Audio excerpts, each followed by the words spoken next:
Today's situation is all about the healthcare system. Is it biased against people of color, in particular Black women? Oh, we're going to find out. That's the conversation that starts right now.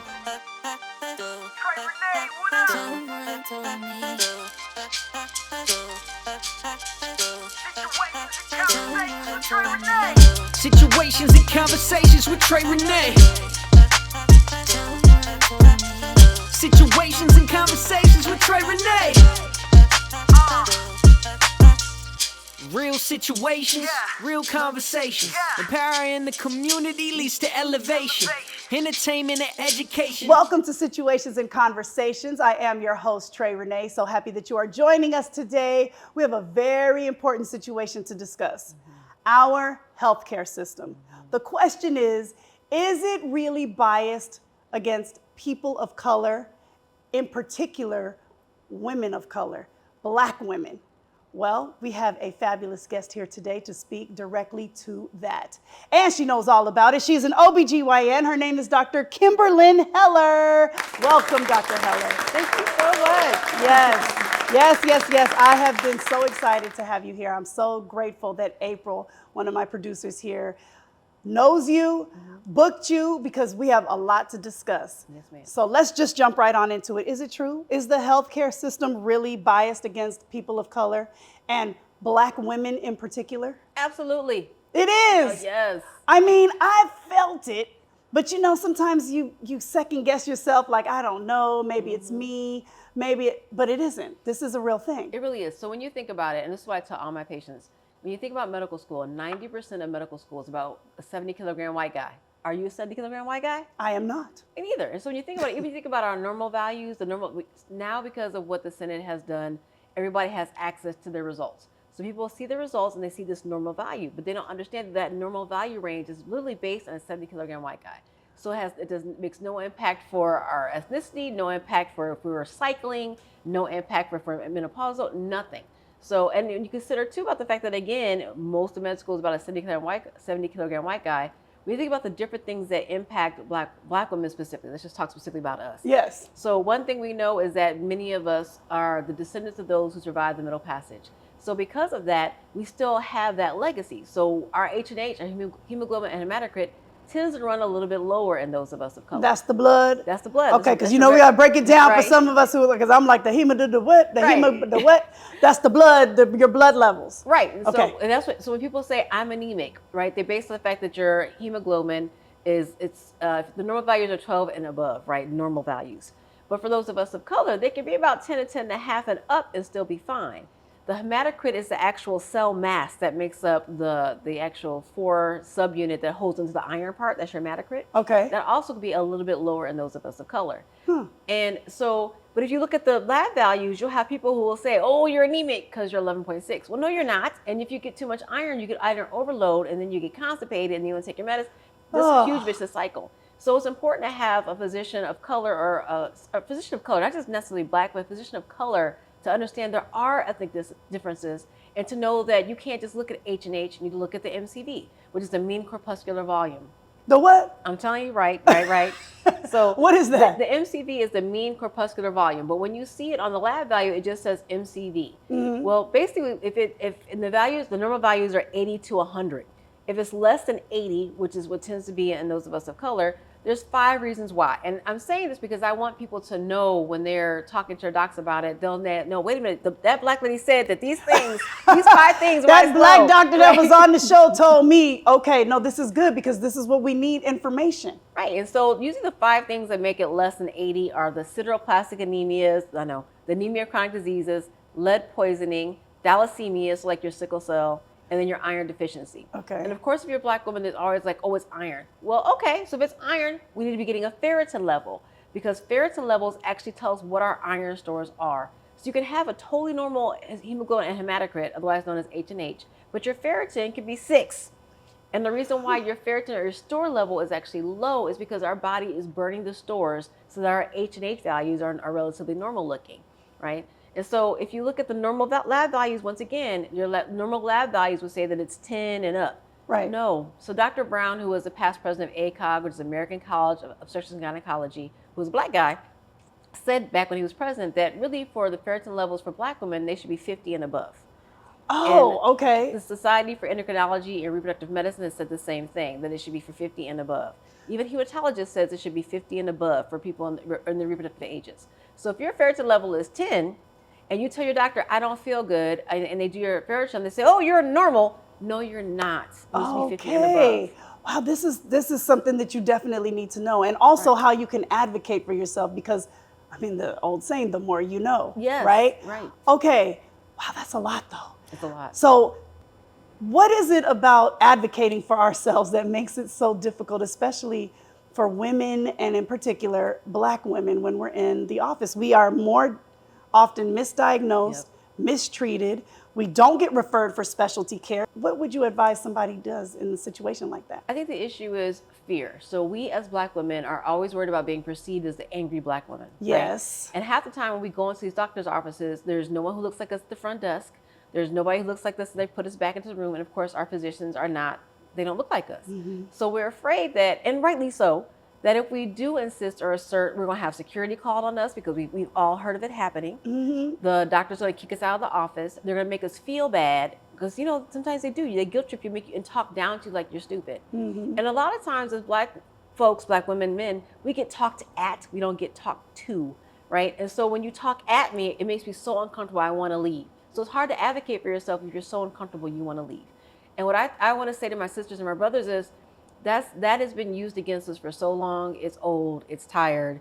You have just the same right as the white boys and the white girls to say, hey, I don't feel comfortable with this. Please, can we do this, that, or the other?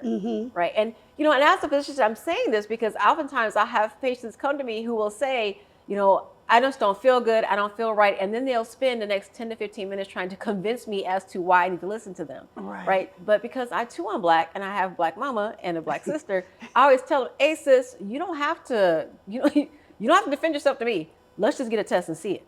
Man, it is so true. I remember I had a Black naturopath doctor, and she picked up and moved, and I think I shed like a million tears because I actually, for the first time in my life, really felt listened to. I didn't have, like you said, I didn't have to argue back and forth, and somebody who actually really cared about me. I mean, she was letting me know up front, like, you need to do this, that, and the third, because you have these pre-diabetic levels. I always got something going on with me. But anyway, it does make a whole difference. And so I'm so glad that you are actually saying that and practicing that. Oh yeah. We have got to talk about menopause. Why are we not talking about menopause, especially in our community? I'm hearing about it a little bit more and more.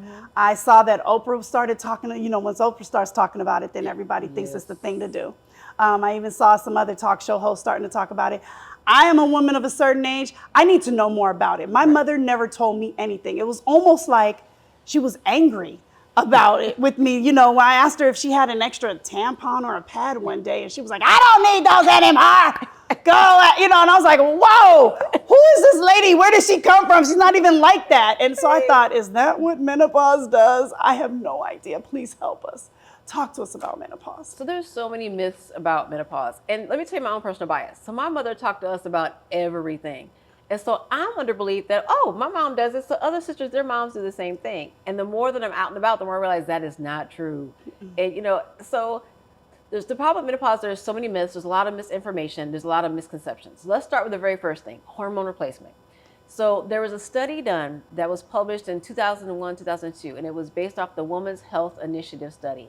The Women's Health Initiative study specifically looked at women starting at age 55 up to 65 and the initiation of hormones. What came out of that, what everybody heard on Inside Edition and every other news thing, was hormones are bad, don't do hormones, blah, blah, blah. That's actually not what the study said. The study said specifically that if you look at age of initiation of age 55, which by the way is what we had not been doing, we had been initiating hormone therapy as early as 43. Okay. So if you started at age 55, the problem with it is if you look at those three arms of that study, so there was a estrogen only part of it, the estrogen and progesterone part of it, and then the progesterone only part of it. Okay. What they found with all three stages that if you just started at age 55, you have increased risk of heart disease, of blood clots, problems with dementia. And so what they came out of it was if you do a small dose, shortest dose possible for the shortest period of time possible, you're fine.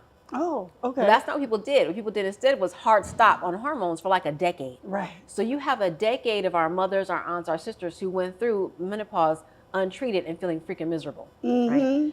And so when people are having hot flashes, or if you feel like you don't sleeping very well during the night, or if you're throwing the covers off and on, or if you're really irritable, then you might want to start thinking about hormone replacement. Or it's alternatives, because something else that works really well is sex. All right, y'all. What? Wait a minute. All right, y'all. Wait. So, this is where the husbands and the boyfriends really like me. Okay. Tell. What we know is that when you have orgasms help to increase your endorphins. Well, when you increase your endorphins, you decrease the threshold for where you'll have a lot of hot flashes. So if you have 2 to 3 orgasms a month, you actually dramatically decrease your hot flashes without having to do hormones. So if you have a history of breast cancer in your family, or have any kind of things so say you have high blood pressure. Well, if you have high blood pressure, it's hard to supplement with hormone replacement because they increase your blood pressure. Right. So this would be an alternative. Another alternative would be a second generation SSRI. So SSRIs are selective serotonin reuptake inhibitors. They are anti-anxiety and antidepressant medications. So your Celexa, your Effexor, or your Lexapro. They work really well with decreasing hot flashes, improving mood. They don't really affect the libido, and people are using it specifically for hot flashes because you sleep. So if you sleep, you actually want to have sex. Nice. There's all these Nice. options. There's so many And options. you're welcome. I know, right? The more you know. Perimenopause.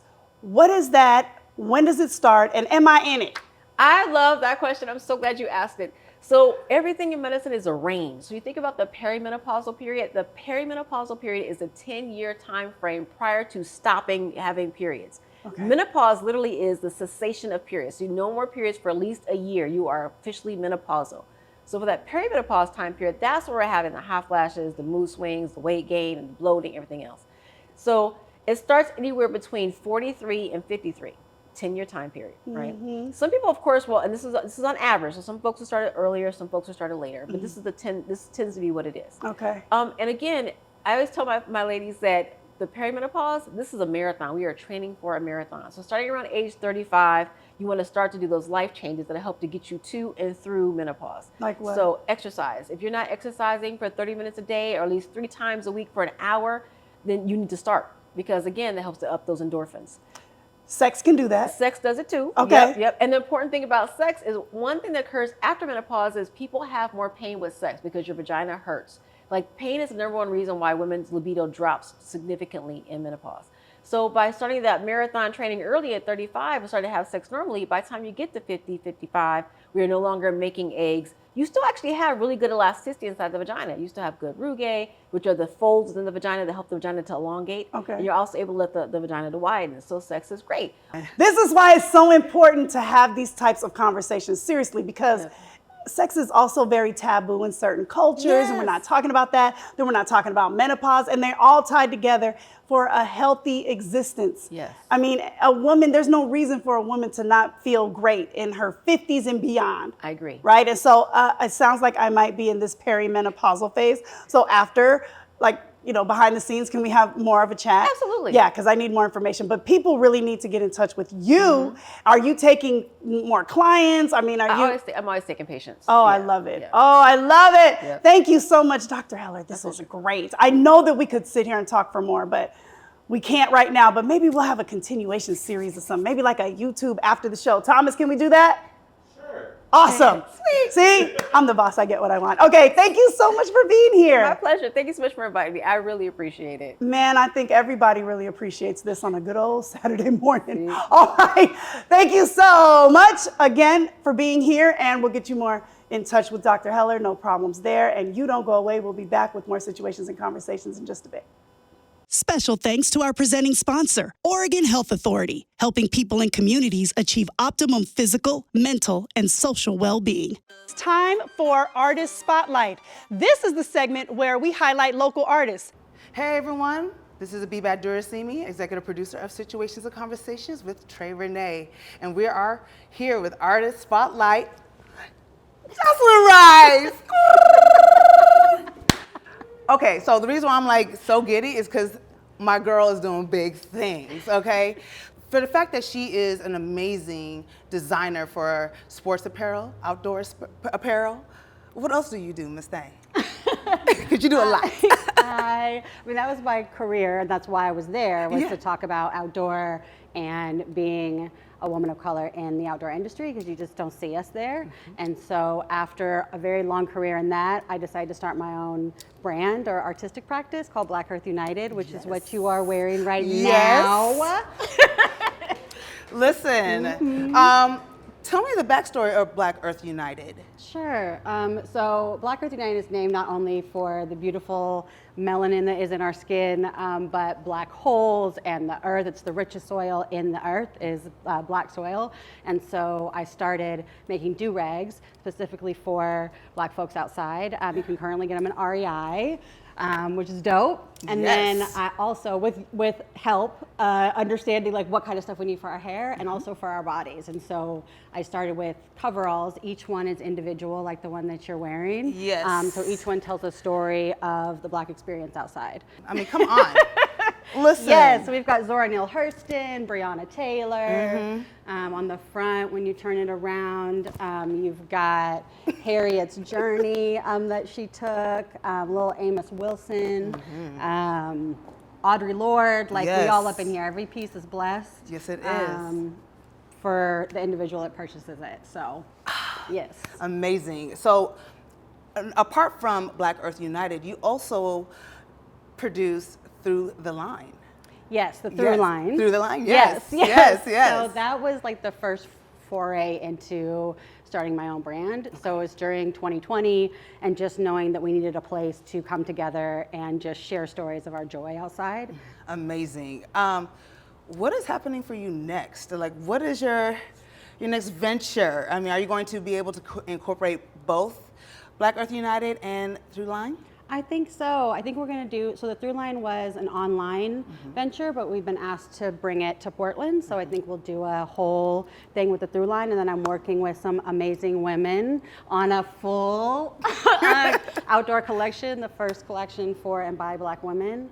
So super excited. So that it's an ongoing project, and we're working slowly and carefully and thoughtfully with each other on how that works. And super excited for that to come out in 2024. Yes, me too, girl. Yes. Oh my goodness. Yes. Well, thank you so much for being with us. Thank you, sis. We'll be right back with Situations and Conversations with Trey Renee. Now it's time for Hey Trey. This is where you get to ask the question. Hey, welcome back to Situations and Conversations. It is now time for Hey Trey, but this is going to be a very different vibe. Father's Day is this weekend, so I thought, why not bring on some fantastic, amazing dads to highlight. And so it's not a girl tribe for Hey Trey this time, it's my guy tribe. So back to join me is Art Williams. Hey, Art's here. Kisu Kirkwood is over there. And guess who's sitting on the couch? Usually the guy behind the camera telling me what to do. Thomas Chung is here. Hello. Hello. It's nice to have you next to me. It's really weird though, because I'm waiting for you to do a cartwheel behind the scenes and say, 0 minutes left, like you're talking too long. Anyway, thanks for joining us. You're welcome. I think you all are amazing dads. I know you all personally, also professionally, and I just wanted to celebrate you. Why not? You guys represent different types of fatherhood. Nothing average about you, Thomas, but you pretty much get to go home to your kids pretty much every night, right? You have 2 lovely children. Yes. You want to shout them out? What's up, Xander? What's up, Genevieve? Hi. Your dad's on TV. Hey, right? And then Art, you represent a father who travels a lot for work. Yeah. And you can be away from your lovely children months and months at a time. Yeah. Yeah, so It's I know hard, you want to though. shout, you have 2 lovelies as well. Yes, I do. You want to shout them out too? What up, Trey? Olivia? Look, we made it.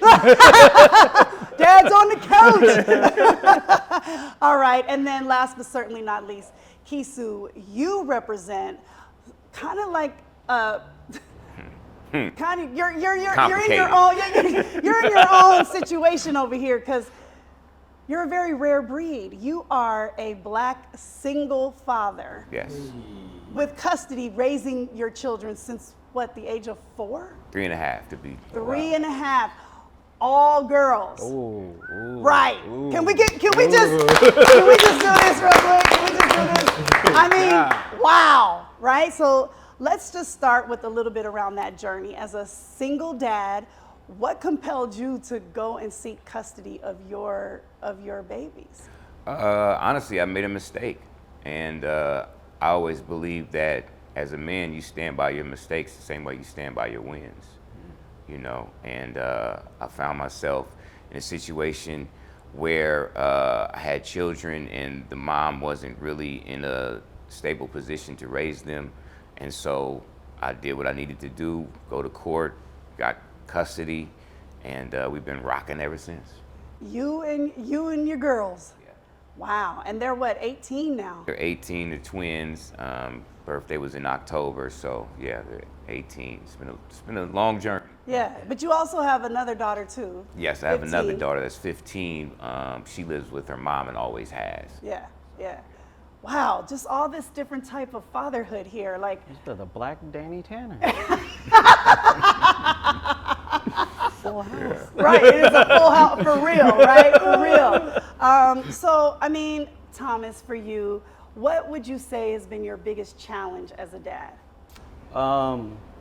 Being there every single moment of like, now some dads, they just come in when they need to come in, but then I'm there all the time where it's like, if the problem comes around, mom's not there, I have to deal with it. I'm like, I don't know what to do, Right, but right. you know, you just have to make it work, and that's probably the hardest thing. But the best thing is like, you get to guide your kids the way that you want to guide them, right? No, there's no like outside distraction or outside influence of like, well, my best friend's mom said blah, blah, blah. Where it's like, now I get to talk, when that situation happens, I get to talk to them like right then and there. Right? Got you, So, got you. So access, Yes. having immediate access Yes. has been like one of the joys. yes. Okay, Yes. right on, and that's a good thing. I'm sure Yeah, that it's a good thing. I'm sure your It's a family good- is really yeah. happy. Except sometimes kids don't want to always have somebody right there, Right. but that's what they need. Yeah. and that's what they need, and so you're providing what they need. Right. Love that. Okay, Art. What about you? What would you say has been one of your biggest challenges? Just travel, The like travel being away piece. from home. Because you're a celebrity barber. Let's give you your flowers, your kudos. You have been on many sets. We're not going to talk about all of them here, but I mean, you are the barber of choice for a number of these celebrities, and so you have to go where they go Yeah, for as long as they go. pretty much. Yeah, and there's sometimes people are shooting for 3, 4, 5, 6 months Yeah. on location, Yeah. and there you are, away from the littles. What's that like? It's hard. It's hard. Sometimes I think maybe the most challenging part about it is not being able to be present to diffuse the battles that my wife and my daughter have now that she's coming into that preteen era. So just not being able to be there for them, to be able to diffuse situations. I have to do it over the phone, or technology has helped a lot. Right? I was you going to say know? FaceTime or Yeah. Google Duo or something. Right. But then what would you say has been one of your greatest joys? When I come home and somebody's there to greet me, it's like they never seen me before. Like I'm like this new person to them. Yeah. And to be able to, because when I'm away, I miss the hugs. And I never really realized how important it is, or how important it was to feel like my son's little arms around my neck. He's 8 years old, but to have his little arms around my neck, or my daughter to just kind of jump on my back or ask me to walk her up the stairs, carry her up the stairs, which is crazy, but Well, it's what it's what dads do. it's what dads do, right? Right? I try to anyway. I love that. But it's I been love good that. though. That is the joy, especially when I hop on a flight and I come home and I don't let anybody know I'm coming home. Oh, surprise. Surprise and every No, I single love time, that. so. That's so cool. yeah. But the love of, your children's love is everything, right? Yes. And your love for them. Yeah. Which then takes me to Kisu. You're, again, kind of a unique situation. I can't even begin to ask you what some of the challenges are. I mean, again, a single dad raising baby girls from, oh, man, can you imagine trying to do the hair on your own? And do, I did mean, it. you had to I do did all it. of that, I did. right? I twist up something, man. Give me the twister. I got you, man. You know what I mean? We need that. Yeah, fly me out, man. I'll twist up something real quick. It's Well, what nothing. would you say was like the biggest challenge? The biggest challenge was the fact that I'm a man raising girls, the different, different genders, and it was so, it's like you hear it from the single mom's perspective, raising a son, of how to raise a boy into a man, by a woman, and it's the exact opposite, you know what I mean? So we've had a lot of challenges in regards to just female things, and me being a man, and not knowing about a lot of these different you get the period, you get the whole thing, and it just was like as a single dad, it was I didn't want my daughters to have any less or any more traumatic of an experience than somebody than the average girl. So I think that was one of the biggest, and continues to be one of the biggest challenges that I faced raising daughters. Do you find, though, that maybe you had to tune into your more sensitive side? Oh, I had to turn into a whole different individual. No, seriously, I really, I mean, it was good. Everything happens for a reason, and for me, raising them made me just a better man all the way around. Yeah. So would you also then say that that's been the joy? Beyond the awesome experience to watch them grow and turn into young ladies, and to see that which I have created. Yes. Is like I can't even put it into words. That's beautiful. It's a beautiful thing. And I am loving that you guys are putting in the work. Thank you so very much, because it's important. You're raising the next generation of people, and to have wonderful people doing that. I am honored to have you all as my guy tribe. My guy tribe. Okay, you get a succulent. You get a succulent. I'll take it. And you get a succulent. Yeah, okay, we didn't have the flowers, but we had the plants.